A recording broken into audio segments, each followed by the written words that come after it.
On ne dit pas des clients, on dit des Privilégié.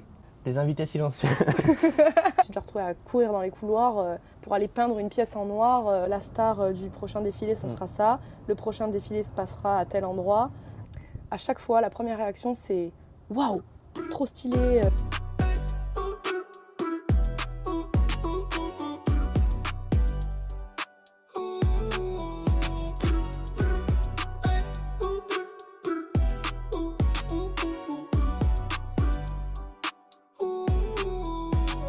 Aujourd'hui, je suis de retour pour le podcast Force Spéciale.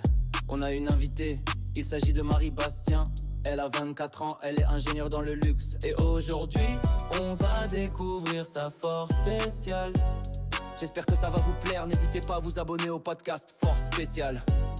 N'hésitez pas à nous suivre sur toutes les plateformes. C'est aussi dispo sur YouTube, en vidéo. N'hésitez pas à mettre 5 étoiles, à commenter. Je vous laisse découvrir Marie Bastien.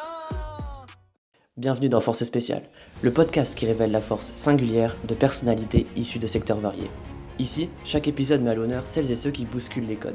Parcours inspirant dans un environnement exigeant, Marie incarne une nouvelle génération de talents. Découvrons la force spéciale de Marie et comment elle trace son chemin unique dans un secteur aussi fascinant que mystérieux. Bonjour à tous, alors je m'appelle Marie Bastien, j'ai 24 ans. Je viens du sud-ouest de la France, du Pays Basque, et j'ai fait 2 ans d'alternance dans une grande maison de luxe à Paris, Louis Vuitton pour la nommer. Et je vais continuer là justement dans un CDI, dans une mission de consulting encore dans le luxe. Voilà, et donc je suis ingénieure matériaux de formation. Après un bac scientifique, j'ai fait 2 années de classe préparatoire pour intégrer ensuite donc une année d'école d'ingénieur. Spécialisée en matériaux, chimie des matériaux. À ce moment-là, je n'avais aucune idée de ce que je voulais faire plus tard. Je ne pensais pas du tout m'orienter dans le luxe, mais au moment de chercher une alternance pour ma dernière année d'études, je suis tombée sur des annonces d'ingénieurs chez Louis Vuitton. Et là, j'ai été curieuse de voir en fait ce que c'était un ingénieur dans le luxe. J'étais curieuse de voir, de découvrir ce monde, etc. Parce que nous, on nous parlait beaucoup de l'automobile, de l'aéronautique, de l'informatique, de ce genre de choses. Et donc voilà, j'avais envie de voir un petit peu qu'est-ce que pouvait être un ingénieur dans ce domaine-là, enfin dans ce monde-là. Et donc j'ai postulé et j'ai été recrutée pour une alternance en développement des pièces métalliques pour la maroquinerie, donc chez Louis Vuitton. Et j'ai fait une première année d'alternance et ensuite j'ai décidé de poursuivre mes études en faisant une spécialisation en design parce que j'ai toujours eu un petit peu un attrait pour tout ce qui était aussi créatif. Et donc j'ai refait une année d'alternance chez Louis Vuitton encore une fois, mais cette fois-ci sur un poste beaucoup plus axé prototypage, design des pièces, etc. Toujours pour la maroquinerie. Et voilà, et là je vais commencer donc une nouvelle aventure puisque je vais faire de la conception produit toujours chez Louis Vuitton. Voilà, des produits un peu d'exception pour les défilés et ce genre de choses. Voilà, je crois que j'ai fait le tour. Ok, donc c'est par hasard et par curiosité que tu es allée dans le domaine du luxe. Un petit peu par hasard, Ok. parce que des annonces sortaient à ce moment-là. En fait, Ok. les recrutements, c'est toujours par vague. Il y a des domaines qui recrutent à certains moments et puis 3 mois après, ils ont tout ce qu'ils veulent. Et c'est un autre domaine qui va recruter. Et à ce moment-là, c'était période post-Covid. Et donc le luxe recrutait énormément. Là, on est sur une période un petit peu plus creuse en ce moment. Mais à ce moment-là, oui, ça recrutait pas mal. Et j'ai pas mal d'ailleurs de collègues, de camarades d'ingénieurs qui ont fini dans le luxe, en packaging ou comme ça. Et en plus de ça, c'est un domaine qui recrute de plus en plus. Il n'y avait pas vraiment beaucoup d'ingénieurs autrefois. Et maintenant, avec les maisons qui grossissent, etc., et les exigences, il y a de plus en plus d'ingénieurs et de nouveaux métiers justement qui se développent un peu entre la créativité et la technique.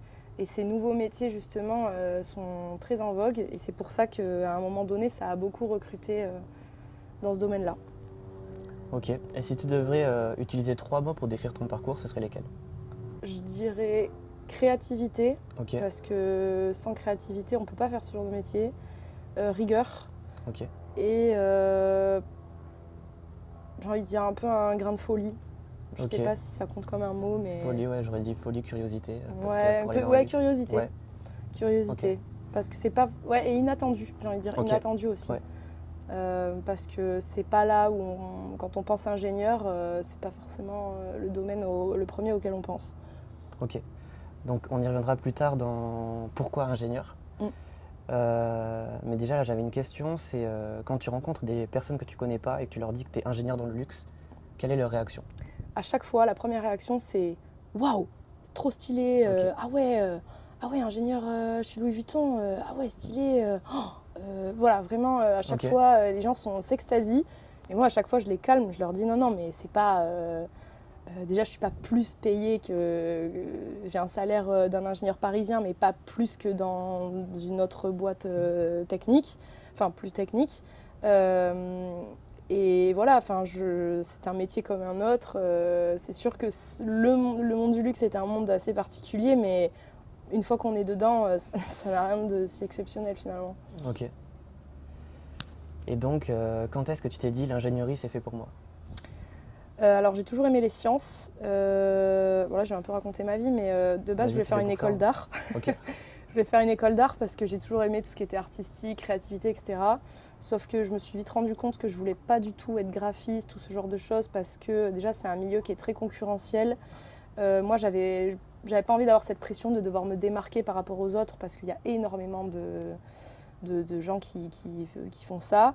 Je pense que j'ai bien fait parce qu'avec la montée de l'IA, je suis très contente de ne pas avoir fait ça aujourd'hui et surtout de le garder comme passion parce que je pense que si on en fait son métier, quand on en fait toute la journée, je ne sais pas si on arrive à toujours prendre du plaisir. Et comme j'aimais aussi beaucoup tout ce qui était sciences, j'étais très bonne en maths, j'aimais beaucoup voilà, les sciences, la technique, j'aimais même ça autant. Donc je me suis dit plutôt partir là-dedans, garder tout ce qui est artistique en loisir. Et si vraiment les sciences, ça ne me plaît pas, je rebifurquerai en art, alors que l'inverse n'est pas possible. Donc voilà, concrètement, tant que j'avais des bonnes notes en sciences, je continue en sciences. Comme je ne savais pas non plus ce que je voulais faire, ça me permettait de garder un panel de possibilités assez large. Et pourquoi ingénieur ? En fait, c'est bête, mais une fois qu'on a fait un bac S, si on a des bonnes notes, on part en prépa. Ça, c'est un peu le parcours classique, malheureusement en France, très élitiste, que je cautionne pas forcément, mais voilà. Je savais qu'en fac, j'aurais pas la maturité nécessaire pour rester focus sur mon travail. Donc je savais que la prépa, c'était pas mal. Et ensuite, en sortant de prépa, finalement, il n'y a pas 1000 possibilités. Souvent, on finit ingénieur. Et en fait, ingénieur, ça veut tout et rien dire. Donc on peut quand même encore faire ce qu'on veut. Mais du coup, oui, voilà, je me suis retrouvée ingénieure assez naturellement dans la logique des choses. Ok, très clair. Et du coup, tu sors de l'école, ça y est, tu es ingénieur. Je connais des personnes qui sont ingénieurs aussi et qui ont eu beaucoup de mal à trouver leur premier stage, leur premier job. Dédicace à Louis si tu regardes la vidéo. Et je voulais justement te poser la question, est-ce que pour toi ça a été le parcours du combattant ou pas de trouver ton premier travail? Non, parce que du coup j'ai eu la chance de tourner dans le monde du luxe. Donc c'est ton premier travail, le luxe, directement? Oui, parce qu'en fait j'ai fait ma dernière année, en dernière année d'école d'ingénieur, soit on fait un stage de fin d'études, soit on fait une alternance, mais en fait ça revient au même, hein, grosso modo. Et donc moi j'ai eu la chance de faire dans le luxe, donc après je suis rentrée dans un monde où à ce moment-là ça recrutait, etc. Je suis pas sûre que trouver son stage de fin d'études soit vraiment compliqué. C'est plus dur de savoir dans quel domaine on veut aller, qu'est-ce qu'on veut faire, etc.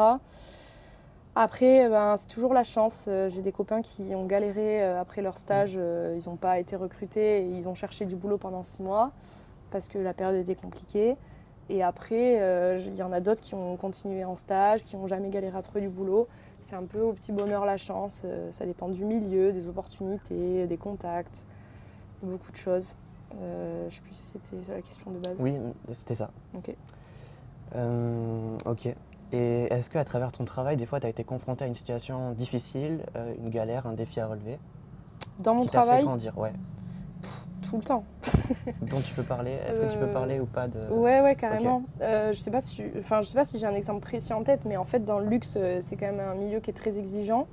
Et en fait, les défis, c'était tout le temps. Mais c'est aussi ça qui est passionnant dans ce milieu parce que on s'ennuie jamais. On se lève le matin, on ne sait pas ce qui va nous attendre dans la journée. Quelque chose qu'on avait prévu au début de la semaine ou début de la journée, en fait, tout va être chamboulé 24 heures après ou 3 jours après. Donc c'est constamment de la remise en question et de l'adaptation. Donc c'est ça qui peut être stressant pour certaines personnes, stimulant pour d'autres. Mais du coup, un exemple de difficulté, en fait, oui, c'était mon quotidien, c'était ça. C'était que moi, je devais commander des pièces, des prototypes pour mettre sur les maquettes de sacs. Et ensuite, on faisait les modifications, on recommandait des maquettes, etc. Mais en fait, on était sur des délais hyper tendus. Donc, une fois sur deux, j'avais pas les pièces à temps. Il fallait se débrouiller pour la présentation au designer, de mettre d'autres pièces ou de bricoler d'autres choses. Des fois, ça se joue à un anneau, à vraiment une pièce, quoi. Donc pour pas faire tout rater lors de la présentation des maquettes, des fois on est obligé de s'adapter, de trouver des choses en last minute. Enfin, moi je me suis déjà retrouvée à courir dans les couloirs pour aller peindre une pièce en noir pour que ça aille sur le sac. Voilà. Ok. J'ai pas vraiment d'exemple précis. Une fois je devais mettre de la chaîne sur un sac, j'avais pas assez de chaîne. Donc j'avais pas assez de chaîne dorée, donc j'ai fait un mix doré argenté pour présenter le sac. En dernière minute, c'était hyper moche. Mais bon, voilà, j'avais pas le choix. Et des exemples, je dois en avoir d'autres, mais là, comme ça, j'ai pas trop idée. Ok, mais Et oui, déjà, c'est un peu clair. tout le temps du bricolage, quoi. Ouais, ok. Ok, et du coup, est-ce que la prépa, elle t'a vraiment appris à voir les choses différemment, à toujours trouver une solution à chaque problème ou pas? Alors, pas du tout. Ok. Enfin, je pense que c'est difficile de savoir s'il y a une influence. Je pense que oui, inévitablement. La prépa, ça t'apprend énormément de rigueur. Ça t'a une résistance au stress énorme. Mais voilà, disons qu'en prépa, on est au top intellectuellement. Je pense que c'est le moment où j'ai été le plus au top dans ma vie. Je sais très bien qu'aujourd'hui, j'ai pas du tout le niveau intellectuel que j'avais en prépa, mais c'est normal. Donc je pense que voilà, ça nous apprend à faire des grosses quantités de travail, etc. Même si aujourd'hui je ne serais pas capable de résoudre des problèmes de maths jusqu'à 3h du matin. Mais du coup, je pense que oui, ça a eu forcément une incidence sur ma rigueur de travail, ce genre de choses. Mais après, ce que j'ai appris en prépa en termes de compétences pures et dures, je m'en suis pas du tout servie dans le luxe.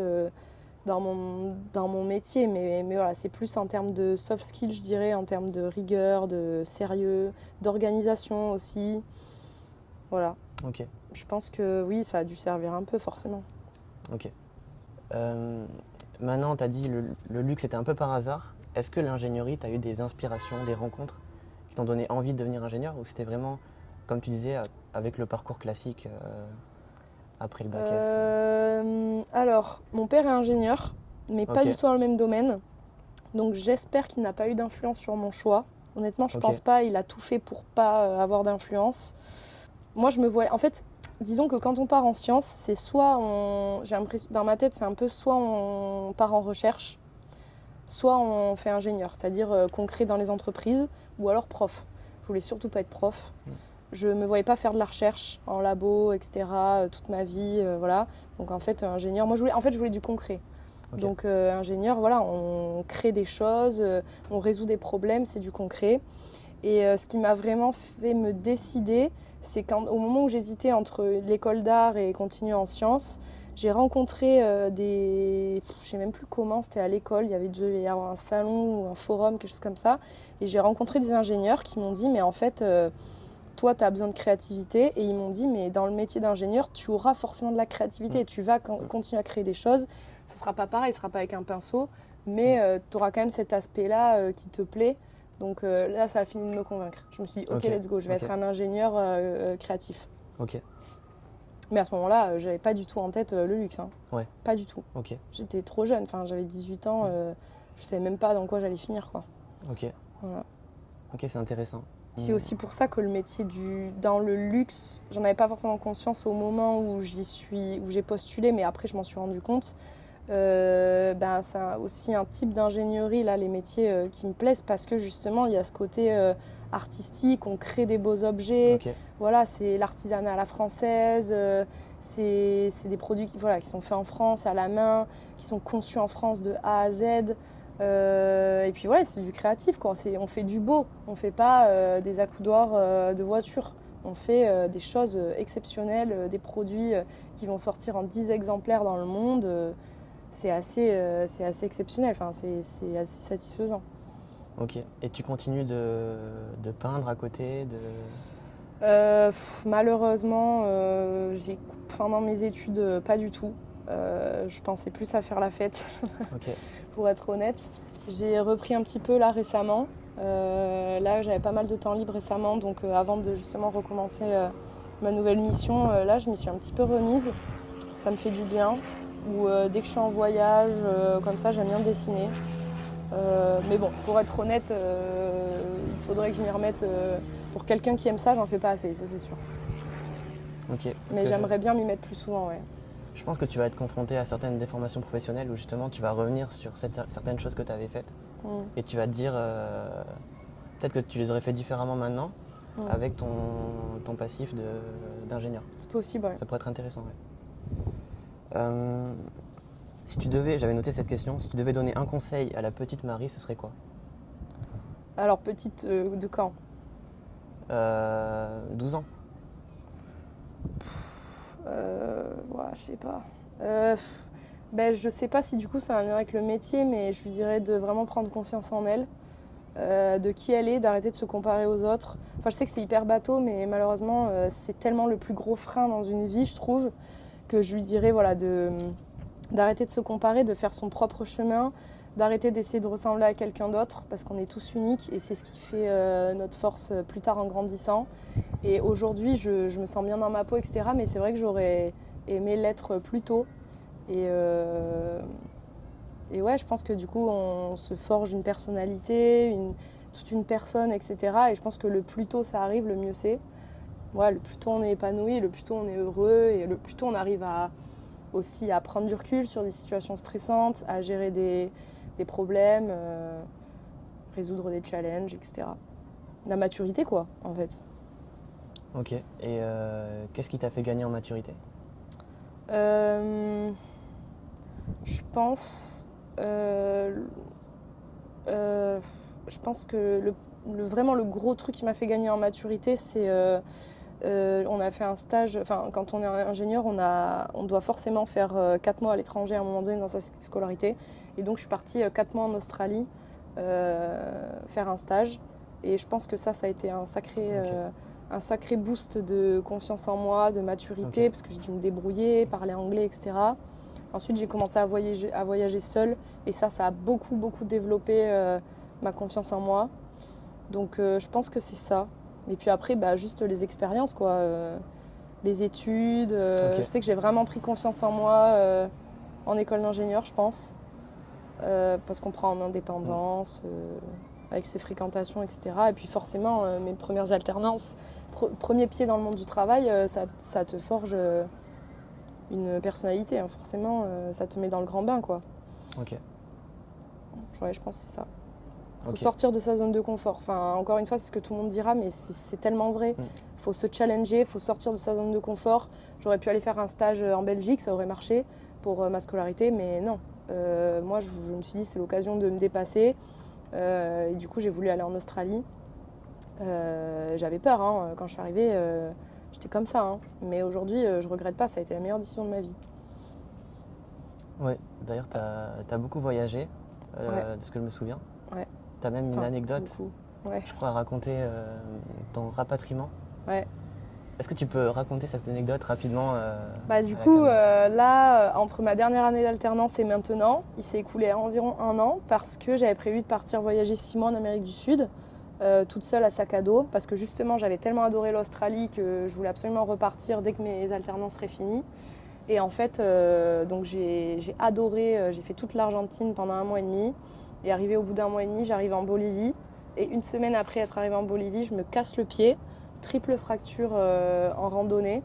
Un truc tout bête. Voilà, je pense que mon corps était trop fatigué, j'avais peut-être trop forcé, je sais pas. Donc voilà, triple fracture en rando, en montagne, fin fond de la Bolivie. Heureusement, j'étais pas seule, j'étais avec d'autres personnes, des Belges d'ailleurs. Je les embrasse s'ils voient ce podcast. Et le rapatriement, d'abord ça a été les urgences en Bolivie, donc ça a été quelque chose. Et ensuite je suis restée en Bolivie 1 semaine. Avant d'être rapatriée, j'avais pris une assurance. Et du coup, j'ai pris 3 vols. Ouais, voilà, rapatriement avec le plâtre bolivien, arrivée en France, les urgences et opération une semaine après. Voilà. Ok. Donc, voyage super terminé. Anecdote. Super anecdote. Donc la leçon, c'est qu'il faut prendre une assurance déjà quand Ouais, vous partez prenez à une l'étranger. assurance quand vous partez à l'étranger en C'est voyage. important, sinon on va vous laisser sur le trottoir. Ça, c'est fou. Bah non, en soi, tu rentres, mais tu payes de ta poche. Oui, voilà, c'est ça, il faut avoir l'argent. Aux Mm. États-Unis, c'est même s'ils ont une seringue d'insuline, si tu es en train de mourir, que tu n'as pas l'argent, C'est ils ça. ne te soignent pas, quoi. Après, honnêtement, alors moi, j'avais pris une assurance voyage, parce que dans tous les cas, je partais 6 mois. Mais je me demande si avec la carte bancaire mondiale assistance, Ouais, peut-être. en ouais. France, je Oui. pense que j'aurais peut-être été rapatriée Oui. quand même. Oui, oui. Mais bon, je sais pas comment ça se serait passé. Là, j'ai vraiment été bien prise en charge. Et puis l'assurance, ça couvre aussi d'autres choses. Donc, dans tous les cas, je conseille. Voilà. Moi, ça a été top. Mais bon, je serais pas restée au fin fond de la Bolivie, je pense quand même. Surtout que la qualité des hôpitaux est pas aussi bonne Ah qu'ici. non. Non, parce que moi, au début, j'étais complètement encore sous le choc. J'avais pas du tout réalisé ce qui m'arrivait. Donc, je voulais me faire opérer en Bolivie, en fait. Je voulais me faire opérer en Bolivie et puis je voulais repartir. Sauf que j'avais pas du tout en tête que déjà, j'allais devoir rester 2 mois immobilisée, que j'allais avoir 3 mois de kiné derrière. Enfin, pas du tout. J'étais complètement... Enfin, c'était trop récent. J'étais trop dans le truc. Et du coup, au début, je voulais me faire opérer en Bolivie et mes parents ils m'ont dit mais ça va pas ou quoi, tu rentres, tu te fais pas du tout opérer en Bolivie, on sait pas ce qu'ils vont faire. Peut-être que j'aurais été très bien soignée, voilà, ne soyons pas médisants, mais j'avoue que je regrette pas d'avoir été opérée à Biarritz. Oui, c'est clair. Voilà. Ok, bah merci pour le partage. de rien. On sent que tu mets de l'énergie dans tout ce que tu entreprends. Ah ouais. Ça fait plaisir. J'essaye. Maintenant, le podcast il s'appelle Force Spéciale. Selon toi, c'est quoi ta force spéciale? Oula. Bah. Je pense que c'est justement mon énergie, enfin je sais pas trop comment caractériser. Je pense que c'est ma curiosité et ma capacité à un peu m'émerveiller de tout. En fait, je suis un petit peu contente de découvrir tout ce que je découvre. Donc du coup, je pense que ça revient un peu avec la curiosité. Mais voilà, c'est ce qui me pousse dans la vie à faire tout le temps de nouvelles choses, découvrir de nouvelles, mais même de nouvelles personnes, de nouvelles activités. Voilà, je suis tout le temps en quête de sensations, de découvertes. Voilà, je déteste la routine, j'adore découvrir de nouvelles choses. Et je pense que c'est un peu ma force. Enfin, je sais pas. Ouais, Ok, je dirais que c'est ça. ok. Tu sais d'où ça vient? Tu penses que c'est inné? Tu penses que c'est ton environnement? Tu penses que... Je sais pas du tout. Mon père est assez aventurier dans l'âme, Ok, mais il le fait avec beaucoup plus de calme et beaucoup plus renfermé. Moi, je suis beaucoup Ok. plus... Ma mère a dit que je suis volcanique. ok. Parce que voilà, je pars dans tous les sens. D'ailleurs, je pense que c'est aussi pour ça que je me suis blessée, parce que j'ai pas su m'arrêter. Enfin, je suis trop excessive dans tout. Mais du coup... Attends, c'est quoi la question?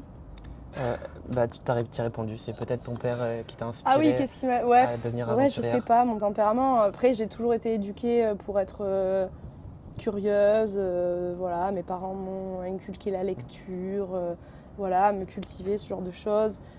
Je pense aussi, quoi qu'on dise, les fréquentations. Hein. En école d'ingénieur, j'ai fréquenté des filles et des garçons qui sont curieux, qui sont comme moi, partis à l'étranger, etc. Après, on rencontre des gens curieux partout, mais voilà, des gens très ouverts d'esprit, des gens brillants.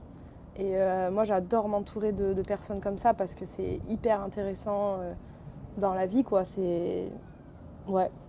Donc oui, je pense que tout ça, on se motive mutuellement. Puis avec les réseaux sociaux, voilà, juste si on s'intéresse un peu à notre monde aujourd'hui, je pense que ça donne envie. Mais je pense que ouais, les réseaux sociaux, ça motive aussi pas mal. Oui. Je pense qu'autrefois, quand ils n'avaient pas ça, ils n'avaient pas conscience de toutes les possibilités. Et je pense qu'on est une génération, en fait, on a tellement de possibilités, c'est infini, quoi. Oui. Alors après, il faut avoir l'argent, bien sûr, mais on peut faire tellement de choses, découvrir, apprendre tellement de choses tout le temps, que ouais, je pense que c'est aussi un peu générationnel. C'est vrai que c'est... Mais tu vois, je pense que ça dépend du fil d'actualité des réseaux sociaux de chacun. Ah oui, aussi. Parce que tu peux avoir des choses motivantes, comme un cercle vicieux. Le gars qui pense que la Terre est plate, il va avoir que des théories comme que la Terre est plate sur son feed. Ouais, complètement. Donc, mais C'est vrai. ça, c'est le côté positif des réseaux sociaux, justement. Le fait que tu vois ce qui se Ouais. passe. Après, ça a un côté, ça c'est le côté positif, mais ça induit aussi du coup un très gros problème, c'est que ça induit de la frustration, de la jalousie. Ce qu'on voit sur les Oui. réseaux sociaux, c'est Mm. pas la vérité. Donc en fait, c'est aussi, ça pousse toujours à bah tiens, moi je veux faire mieux, je veux montrer mieux. Ah ben lui il a fait ça, vas-y moi il faut que je fasse mieux. Toujours un peu ce côté, on veut toujours prouver à je sais pas qui, à je sais pas quoi, que ce qu'on fait c'est mieux, que notre vie elle est mieux. Donc oui, c'est motivant en un sens, mais attention à bien l'utiliser parce que ça peut être aussi très nocif, je pense. Ok. Et tu parles de cet esprit de compétition qu'il y a sur les réseaux sociaux. Mm. Est-ce que tu retrouves ça dans le domaine du luxe? Ouais. Est-ce que il y a différents... Est-ce que en compétition, tu te sens en compétition avec d'autres ingénieurs? Et est-ce que c'est ça qui vous permet de sortir de meilleurs produits ou pas du tout? Alors, j'avais la chance, nous dans notre équipe, franchement, il n'y avait pas de compétition, Ok. je trouve. Ok. En tant qu'ingénieur, au contraire, on s'aidait mutuellement. Après, de manière plus généralisée, je pense que dans toutes les boîtes, dans tout travail, c'est humain. Il y a de la comparaison, il y a Oui. de la concurrence, mais je pense pas plus dans le luxe qu'ailleurs. En tout cas, pas dans moi ce que j'ai vécu et pas en ingénierie. J'avais pas Ok. l'impression que c'était un peu plus humain. Je dirais pas que c'est pas le cas dans d'autres secteurs. Je veux pas tirer dans les pattes des autres, mais j'avais cru comprendre que dans tout ce qui était marketing, c'était un peu plus concurrentiel. Voilà. Après, j'ai pas du tout fait des études de marketing, j'ai jamais travaillé, j'en sais rien. Mais je pense que ça dépend beaucoup du milieu. Enfin, Ok. comment on dit, du secteur, enfin de la branche, enfin, je sais pas comment dire. Mais ouais. Pas, Et, pas plus dans le luxe. Ok, donc c'est un petit peu ambiance plus équipe de foot que compétition. Oui.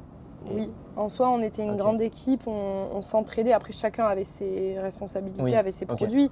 Mais oui, si on avait une question, on n'hésitait pas à s'entraider. Surtout que dans les maisons de luxe, ça tourne beaucoup. Donc, il y a toujours, on est toujours en train d'aider les nouveaux qui arrivent. Voilà, les gens restent pas. Il y a très peu de personnes qui restent 20 ans sur un poste. Donc, en général, c'est des jeunes et ça tourne. Et du coup, on s'aide. Et voilà, moi j'ai toujours eu une bonne ambiance Ok. sur ça, c'était top. Moi, je trouve, là, je vais me faire des ennemis, mais c'est pas grave. Mais en gros, je trouve que le capitalisme, c'est un peu basé sur l'esprit de compétition. Et je pense que la compétition permet d'atteindre des sommets qu'on n'aurait pas atteints en étant tous dans la même équipe. Est-ce que tu penses que s'ils mettaient en parallèle deux équipes d'ingénieurs en compétition, est-ce que tu penses que vous sortiriez des meilleurs produits ou pas? Alors je pense pas parce que Ok. nous, en fait, on est tellement déjà stressés par les délais Ok. et les sorties de collection. En fait, nous, on est drivé par les designers. Les designers, c'est eux qui nous donnent leurs exigences, les designers et le marketing. Et malheureusement, et ça fait partie un des trucs qui, je pense, devrait changer. Mais voilà, on est trop... les designers, c'est trop ceux qui décident. C'est eux qui, s'ils veulent arrêter toute une ligne de collection, ils arrêtent. Après, il y a plusieurs hiérarchies dans le design, sans rentrer dans les détails. C'est eux qui décident. Donc eux, ils nous mettent déjà suffisamment la pression pour avoir les pièces et les sacs et les maquettes à temps. Donc on est déjà au taquet. Donc je pense pas que ça... Plusieurs équipes d'ingénieurs, non, je pense pas qu'on ferait un meilleur travail. Par contre, du coup, je pense qu'on est entre guillemets en concurrence avec le design, où on essaye toujours de leur livrer les pièces à temps, mais des fois on n'y arrive pas, donc on doit se justifier. C'est un peu une concurrence dans ce sens-là. Et après, par contre, pour rejoindre ce que tu dis, la maison en elle-même est en concurrence avec d'autres maisons. Ok. Et c'est dans ce sens-là Ok. où les supérieurs, il faut qu'on fasse toujours mieux que le voisin. Et du coup, oui, ça, c'est, comment dire, on sait qu'il faut qu'on travaille Ok. bien parce que il faut qu'on sorte les sacs qui sont eux-mêmes en concurrence avec des sacs d'autres maisons, par Ok. exemple. Mais disons que oui, il y a une concurrence, mais à beaucoup plus grande échelle, beaucoup plus loin, pas au sein de nos équipes. Ok. Et heureusement, parce que je pense que sinon on se tirerait dans les pattes et ça serait contre-productif. Franchement. Ok. Et donc c'est plutôt les designers qui vous disent quoi faire. Ouais. Je trouve ça assez étonnant parce que c'est quand même vous qui manipulez le produit. Ouais. Et vous leur faites aussi des recommandations, des remontées. Et ils vous écoutent pas, c'est ça? Ouais. Ok. Non, je rigole. En vrai, c'est pas qu'ils nous écoutent pas parce que moi j'ai eu la chance de travailler avec des équipes de designers qui étaient quand même sympas. Enfin, même pas quand même. Ils étaient sympas, compréhensifs, etc. Mais je sais, j'ai entendu que ça n'a pas toujours été le cas. Et en tout cas, voilà, c'est eux qui, en fait, qui dessinent le produit, qui le décident. Et en fait, nous, on doit donner vie à ce produit-là, mais des fois, c'est pas possible techniquement. Donc, on leur explique, on doit trouver des compromis, etc. Mais c'est tout le temps un dialogue et c'est tout le temps un compromis entre l'esthétique et le technique. Exactement comme architecte, ingénieur pour un bâtiment. C'est exactement pareil. Et voilà, donc il y a un peu toujours ce travail d'équipe, voilà, mais en fait, c'est un peu le design qui a le dernier mot. C'est-à-dire, nous, on lui fait des propositions et c'est le design qui décide. C'est jamais nous qui allons avoir le dernier mot. Ou alors, ça peut être le marketing. Le marketing peut aussi avoir son mot à dire sur les produits qui vont sortir. Mais en général, nous, on résout les problèmes techniques et c'est tout, quoi. On donne notre avis sur la qualité, mais c'est rarement nous qui allons avoir le dernier mot, malheureusement. Ok. Et par curiosité, vous êtes tous dans le même étage, vous avez les bureaux à côté, donc vous pouvez aller voir les designers, voir les gars. Ça. Ok, ça c'est cool. On est en open space, Okay. On est toutes les équipes projet, donc il y a la qualité, les développeurs produits, ceux qui font donc le sourcing, c'est en gros les maquettistes, ceux qui font le prototypage, les designers, voilà, enfin on est tous au même endroit et en fait nous on était tout le temps en train d'aller voir les designers, leur proposer. Quand on recevait des plans techniques, on allait leur montrer. Enfin, j'étais rarement à mon bureau. Hein. On courait partout. Voilà. Ok. Ben, merci, c'était très clair. Voilà. Là, j'avais noté quelle est la place de la femme dans ces métiers, dans les métiers d'ingénieur. Est-ce que c'est plutôt des métiers masculins? Est-ce que tu vois qu'il y a de plus en plus de femmes dans ces métiers? Qu'est-ce que tu en penses? Alors, dans le luxe, il y a de plus en plus de femmes, je dirais même c'est 50-50. Mais je pense que comme c'est le monde du luxe, forcément ça attire peut-être plus d'ingénieurs femmes. De manière générale, il y a encore beaucoup d'hommes en ingénierie, mais c'est complètement en train de changer. Okay. Déjà, moi je le vois dans les écoles d'ingénieurs, il y a beaucoup plus de femmes. Donc c'est complètement en train de changer, ouais. Ok. Voilà. Tu as des conseils par rapport à ce niveau-là pour les générations futures ou pas du tout, vu que c'est déjà en train de changer Bah non, comme d'habitude, je pense qu'il y a quand même énormément de travail encore pour les femmes pour se faire une place, malheureusement. Mais ça, on rentre dans un tout autre débat, un tout autre sujet, mais on est loin de l'égalité homme-femme. Même si les choses changent et que les gens en prennent conscience, moi j'ai des amis qui travaillent dans des boîtes où elles se prennent des remarques à longueur de journée par des ingénieurs hommes plus vieux, etc. Donc même s'il y en a plus, quand même certaines prennent cher. Moi dans le luxe, j'ai pas du tout été confrontée à ça. Mais malheureusement, si aujourd'hui, elles sont encore victimes de remarques. C'est en train de changer, il y en a de plus en plus. Et c'est d'ailleurs, je pense, avec le fait qu'il y en ait de plus en plus que ça va changer et qu'il y aura de moins en moins de remarques. Mais voilà, oui, c'est sûr que c'est encore compliqué. Ok. Ça change, c'est en bonne voie. Voilà, c'est dans la bonne direction. Mais c'est encore compliqué. On ne peut pas dire que c'est gagné, non, pas du tout. Ok. Maintenant, c'est quoi les enjeux à s'exprimer publiquement comme ça quand on représente un secteur aussi codifié? Là, tu parles de moi qui m'exprime? Voilà, qui t'exprime par rapport à une marque de luxe. C'est quoi les enjeux pour toi aussi C'est difficile à dire. Je sais pas, parce que je suis pas dans le luxe depuis 10 ans. Oui, ok. Mais c'est sûr que sur LinkedIn, je m'amuserai pas à m'exprimer sur tout et n'importe quoi. Après, c'est pas tellement pour l'image de la marque, parce que moi, je suis personne. Enfin, je veux dire, il y a énormément d'employés. Mais c'est plus, si mes supérieurs, ils me voyaient, je sais pas, cracher sur une marque de luxe, ou même cracher sur la marque pour laquelle je travaille, oui, c'est sûr que ça plairait pas. Mais c'est comme dans tout autre domaine, j'imagine. Enfin, voilà. Okay. Ouais, je suis pas sûre que... Oui, c'est sûr que le luxe, il y a ce côté image très prestigieux. Mais bon... je pense pas que ma voix, elle se verrait beaucoup. Voilà. Ça dépend, hein. Maintenant, les médias, Oui, ça peut aller vite. voilà, un podcast comme Légende, il fait plus d'audimat C'est vrai. qu'un JT, quoi. Donc, c'est quand même fou. Bah disons que oui, je pense qu'il faut pas dire n'importe quoi. Je sais qu'il y a des choses que j'ai pas le droit de dire. Là, j'ai rien, enfin j'ai pas menti, mais je veux dire sur les détails de confection, des choses comme ça. Oui, il y a des secrets de fabrication que j'ai pas le droit de dévoiler, bien sûr. Mais en même temps, ce serait pas non plus intéressant pour le podcast. Enfin, c'est des détails. Donc voilà. Ou par exemple.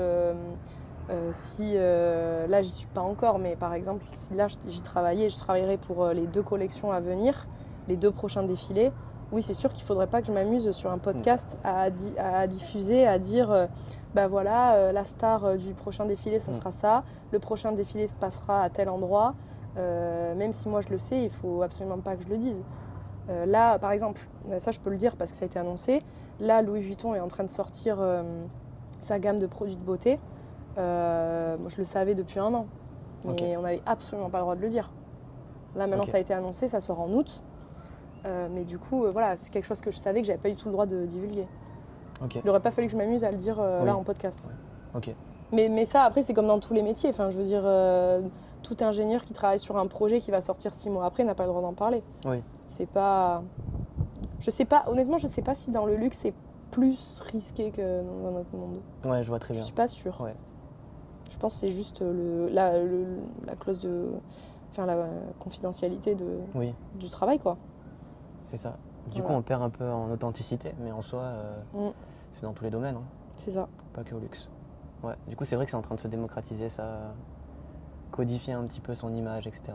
Voilà. Puis après, comme il y a beaucoup de concurrence aussi dans le luxe, comme il y a beaucoup de maisons de luxe, etc., ben voilà, il ne faudrait pas moindre... Il y a déjà eu des scandales, voilà, où il y a des choses qui ont fuité. Malheureusement, c'est pas comme si on était start-up dans un domaine, quoi. Oui, ok. Du coup, maintenant, je vais t'enchaîner avec quelques questions. Donc voilà, tu peux y répondre de manière très courte ou alors un peu plus longue, c'est toi qui vois. Le conseil que tu aurais aimé recevoir au tout début de ta carrière? Quand je suis arrivée chez Louis Vuitton? Quand tu es arrivée chez Louis Vuitton. De ne pas prendre les choses trop à cœur et de prendre du recul parce que c'est que des sacs, c'est pas diffusé. Ok. C'est un jour on m'a dit ça. On m'a dit déstress, tu fais des sacs, tu fais pas diffuser. Ok. Donc ouais, prendre du recul parce que c'est pas toujours évident dans ce milieu. Une devise qui t'accompagne dans les moments de doute? On fait des sacs, pas diffusés. Non, ouais, je sais pas. Oh, c'est bien, si, ça. un truc... Bah, en vrai, oui. Enfin, pour de vrai, ça pourrait être ça. C'est vraiment quelque chose que je me suis répété plusieurs fois. Mais sinon, un truc que moi, je me dis souvent, même dans ma vie, c'est, dans tous les cas, tu fais de ton mieux. Ok. On ne pourra jamais te reprocher de faire de ton mieux. Oui. Ok. Si tu pouvais inviter n'importe qui, vivant ou non, à dîner, ce serait qui? Waouh, tellement de gens. Une seule personne. Oh là là. Je pense que ça serait une femme inspirante, style Marie Curie ou un grand scientifique. J'ai pas envie de dire Einstein, parce qu'on sait beaucoup de choses sur lui. Mais je sais pas, Thomas Edison, un scientifique comme ça, je pense. Ok. Ouais. Ok, intéressant. Après, c'est parce que c'est mon milieu, mais en vrai, ça pourrait être tellement de gens, des compositeurs de musique, des grands sportifs, enfin, ce serait hyper intéressant. Enfin, plein de gens. Ok, ouais, t'es parti sur des scientifiques. Intéressant. Bah parce que moi, c'est ce qui me... Moi, c'est ce qui me fascine, de voir des témoignages de gens qui ont inventé quelque chose et tout, leur parcours, etc. Bah, c'est perso, c'est ce qui me fascine, mais en soi, tout métier est intéressant et fascinant, et voilà. Mais c'est à titre personnel, moi qui aime bien les sciences, c'est sûr que si je pouvais rencontrer quelqu'un comme ça... Ok. Et tu lui demanderais quoi par rapport plus à sa vie perso, à sa méthodologie Ouais, je pense que je me poserais des questions sur sa vie perso. Je sais pas du tout. Ouais, peut-être sa méthode de travail, ce genre de choses, ouais. Comment il voit les choses, comment il en est arrivé à créer ce truc-là, est-ce que c'était par hasard, enfin voilà. Quelle est la qualité la plus sous-estimée dans ton métier? Bah, je sais pas si c'est sous-estimé, mais la communication. Enfin, Ok. les gens qui arrivent à bien communiquer, qui ont une facilité je sais pas, d'expliquer les choses, avec qui c'est facile, Ok.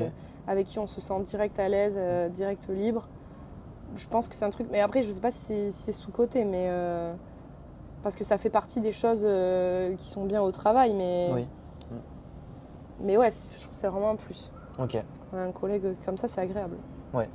Tu vois, Elon Musk, par exemple, c'est le gars, tu sais que tu vas pas pouvoir être ami avec lui. Et du coup, ses équipes, elles sont au taquet parce qu'elles savent qu'il n'y aura jamais de passe-droit par rapport à ça. Ok, Donc, elles se sentent dans le même bateau. ok. Mais c'est vrai qu'il y a l'opposé où justement, il faut savoir communiquer pour aussi... en fait, ouais, je sais pas. Je pense que tu peux avoir ce leadership sans communiquer. Tu peux avoir du leadership en communiquant. Moi, je trouve que tellement de choses passent par la communication. Ouais. Encore une fois, c'est bateau, mais que ça soit dans la famille, dans les amitiés, en couple et au travail aussi. En fait, une bonne explication peut être tellement plus efficace que n'importe quel meeting, n'importe quoi. Des fois, juste une personne qui utilise les bons mots en 5 minutes, ça peut être plié, quoi. Oui. Ou même, par exemple, pour de la motivation. Remotiver une équipe, lui expliquer quelque chose, lui expliquer où on va. Enfin, tout passe par la communication, c'est la base de tout. C'est l'être humain aujourd'hui en est arrivé là parce qu'il a réussi à communiquer, sinon on n'en serait pas là.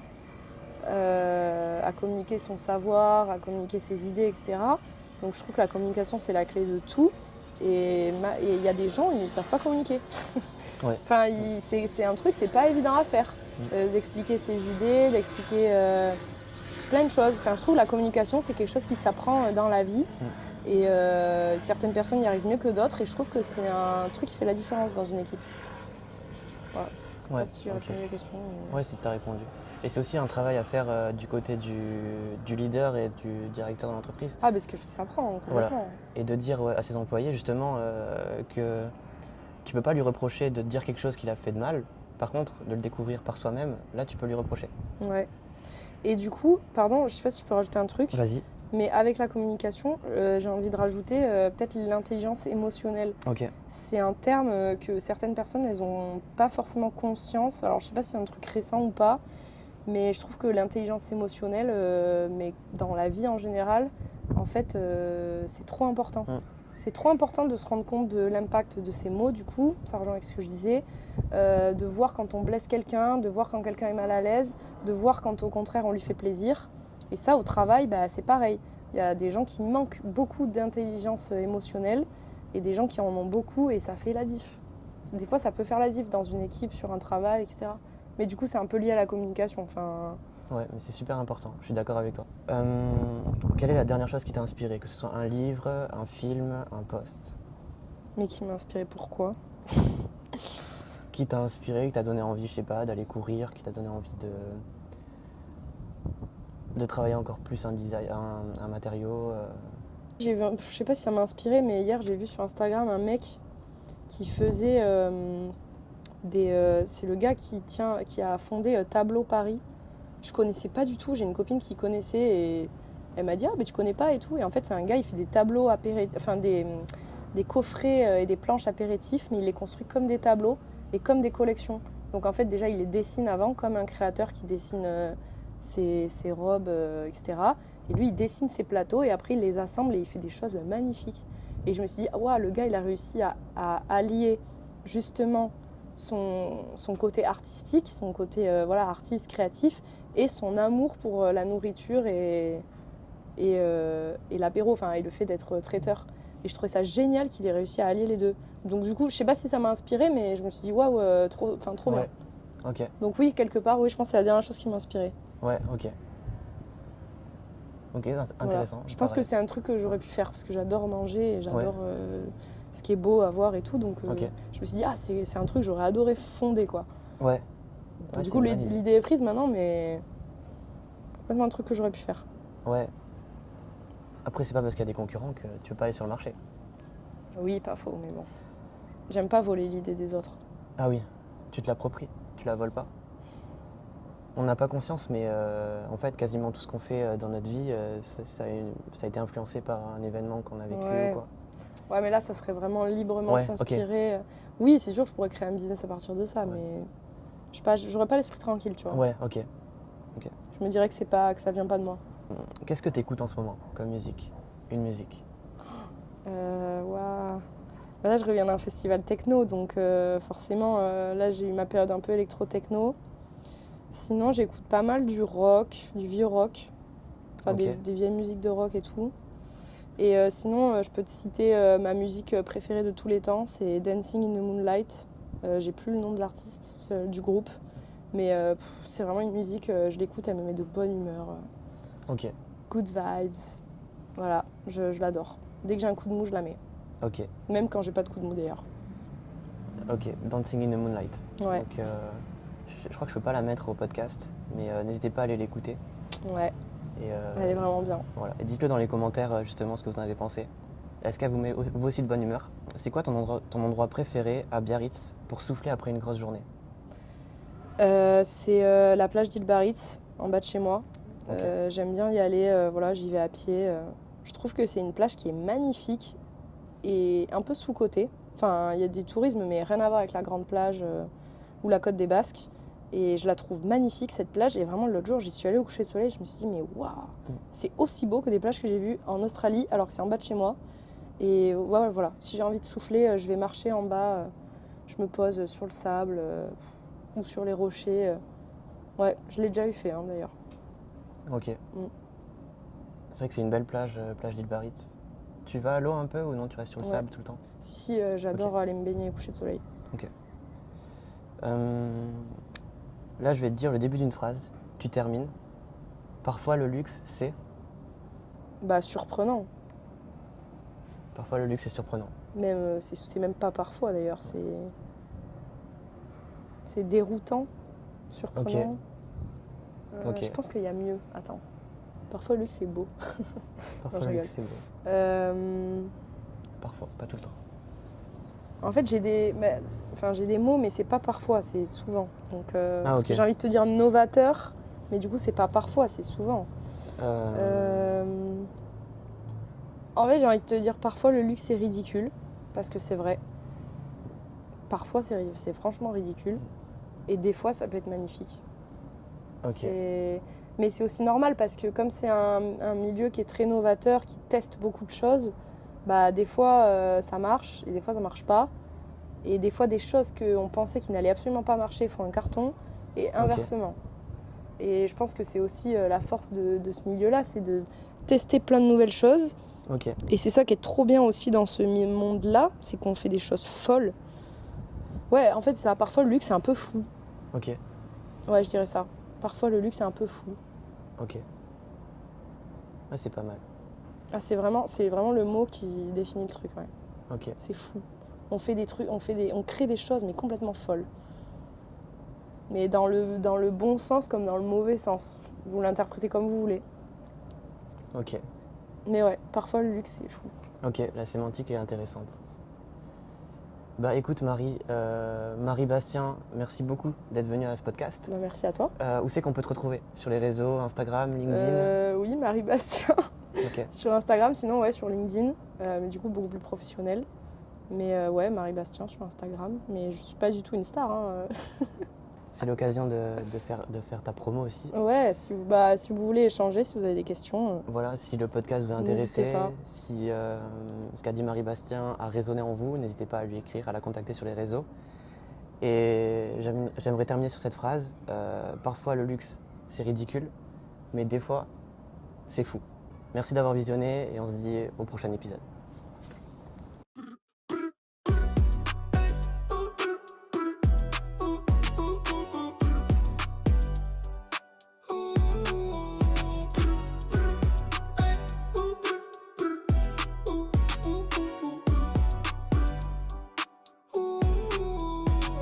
Aujourd'hui, je suis de retour pour le podcast Force Spécial. On a une invitée, il s'agit de Marie Bastien. Elle a 24 ans, elle est ingénieure dans le luxe. Et aujourd'hui, on va découvrir sa force spéciale. J'espère que ça va vous plaire, n'hésitez pas à vous abonner au podcast Force Spécial. N'hésitez pas à nous suivre sur toutes les plateformes. C'est aussi dispo sur YouTube, en vidéo. N'hésitez pas à mettre 5 étoiles, à commenter. Je vous laisse découvrir Marie Bastien.